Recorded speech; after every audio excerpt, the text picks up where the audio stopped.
This was the important bit. You could feel the guys on the boat inching forward in curiosity, staring at the beach where a creature no one could put a name to moved ponderously through the foliage at the water's edge. It stood at about 5'11". The BBC technicians figured this out from comparative measurements using sun and trees. In most ways, it appeared like a naked human being. The video showed its back from the waist down. The upper half was concealed in shadow. Except it wasn't human. There was something dangling from the base of its spine. Estimated to be about 2 feet in length, the same battered brown flesh as the body, it looked just like a fleshy tail. It banged once on the back of the creature's legs as it moved. Even in that stifling bungalow with the sun coming through the picture windows, lying in great squares on the dingy patterned carpet, and Lexi a few yards away in the kitchen, I got this crawl of discomfort across my skin. I leaned nearer to the TV and stared at the wavery brown line of empty beach, the camera holding steady on the island in case the beast reappeared. A full 3 minutes elapsed until the tourist gave up waiting and turned the camera back on the other men on the boat.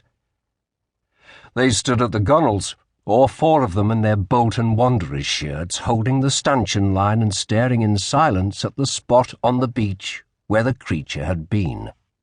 The people of the BBC reckoned it was an actor, someone in a costume. Their AV unit had worked on the Bluff Creek Bigfoot film, and they thought this video had some of the same hallmarks. Sasquatch, as we all knew, was just some guy in a Hollywood gorilla suit, and the technicians decided that was probably what was happening in the Pig Island film. The problem was, because the video was taken from a boat about 200 yards offshore, because the creature emerged from the trees at frame 1800 and had disappeared into the foliage by frame 1865. At a rate of 30 frames per second, that meant a shade over 2 seconds. And because the movement of the boat had the picture jumping all over the place, the Beeb couldn't get a good enough image to analyze it any closer. They could only say what it appeared to be. Half beast, half human. "I'll put your lighter in the rucksack," said Lexi, suddenly from the kitchen. "I'm putting it in the front pocket." I paused the video and turned to look at her. She was standing at the table, her hair held back in the Alice band she got for her snobby job and a pair of shorts I had a vague idea I was meant to notice. I didn't answer her straight off. Her voice was kind of casual, but both of us knew how serious she was. I'd given up smoking months ago, and I reckoned I'd hidden the occasional sneaky rolly pretty well. Except now, there was the lighter. I watched while she zipped up the rucksack. "It was in your jacket pocket," she said, reading my mind. "I got it for the stove. There's no pilot." "Yeah," she said, laughing. "You're so transparent." I laughed too. Just a bit.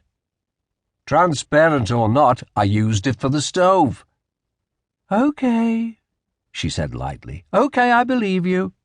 You're so believable." She set her tongue at the back of her front teeth and smiled up at the ceiling. Her smiling made the sinews in her neck stand out. She'd got skinny recently. I waited a few more moments to see if we were going to pursue this.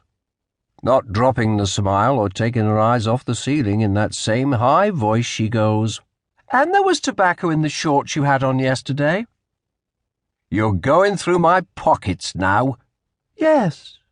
My husband lies to me about smoking, so I go through his pockets." She dropped her chin then and met my eyes, and I saw she'd flushed a deep purplish colour, like her cheeks were bruised.